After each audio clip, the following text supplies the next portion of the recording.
पुत्रों ने जन्म लिया। किसने? हिरण्याक्ष और हिरण्यकश्यप ने। तो ये शनय शनय हर दिन बढ़ते गए और इतने बड़े कि आसमान को छूने लगे, बादलों को छूने लगे। विचार करो, ये कथा थोड़ी सी समझ नहीं आती, क्योंकि आज का युग तर्क का युग है और बुद्धि हमारी युवा पीढ़ी के पास है, आप पर भी है।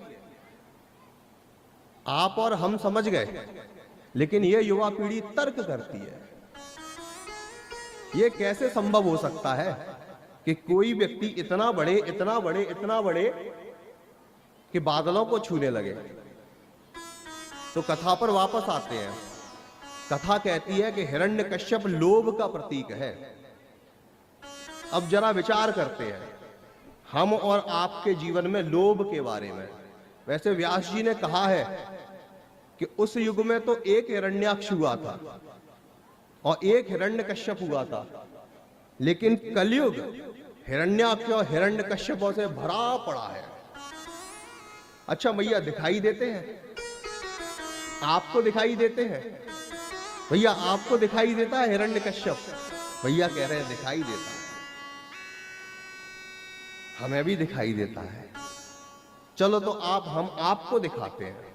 भैया आपको दिखाई दे भी गया हो, लेकिन हमारे जो युवा साथी है, जो हमारी युवा बहनें हैं, उनको दिखाते हैं जरा। वो हिरण्यकश्यप ने तो बस बादलों को छुआ था, लेकिन आज का हिरण्यकश्यप,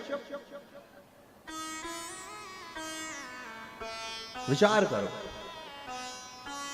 हमारा लोभ इतना प्रबल हो चुका है कि हमने चांद पर भी बॉर्डर तान दी है।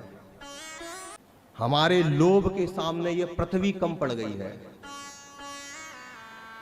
हिरण्यकश्यप का लोभ तो बस बादलों तक सीमित था, हमारा लोभ मंगल ग्रह तक पहुंच गया है। हमने इस पृथ्वी का लोभ से शोषण तो किया, अब ईश्वर के प्रकृति के नियम के विरुद्ध भी हमारा लोभ पहुंच गया है। तो ये लोभ हमारे और आपके जीवन में भी है। तो भैया सबसे बड़ा लोभ क्या है हमारे जीवन में? हिरण्याक्ष लोभ का प्रतीक है। और भैया सबसे बड़ा लोभ है जीने का। तभी तो वरदान मांग रहा है कि ना बाहर मरू, ना अंदर मरू, ना ऊपर मरू, ना नीचे मरू। और ये लोभ हमारे और आपके जीवन में भी है। हम सब जीना चाहते हैं। बूढ़े बाबा खटिया पे पड़े हैं, उठ नहीं पा रहे, बैठ नहीं पा रहे, भोजन भी नहीं कर पा रहे, मगर नाती का मुख देखना चाहते हैं। बात नाती के मुख की नहीं है, ये बहाने हैं कि हम नाती का मुख देखना चाहते हैं। वास्तव में उन्हें नाती से कोई मतलब नहीं है, वो मात्र और मात्र जीना चाहते हैं। ये जीने का लोभ हम और आपके जीवन में सब में है। अरे मनुष्य की बात तो आप छोड़ो, मनुष्य की बात आप छोड़ो, आपने देखा होगा वृक्ष की जड़ें नीचे होती हैं और वृक्ष ऊपर की ओर बढ़ता है। लेकिन आपने कभी कभी गौर से देखा होगा, अगर उस दीवाल में कोई वृक्ष उत्पन्न हो तो जीने की प्रबल लोभ उस वृक्ष में भी इतना ज्यादा है कि जड़ ऊपर होती है और वृक्ष नीचे की तरफ बढ़ने लगता है। तो ये लोभ हम और आपके जीवन में भी है।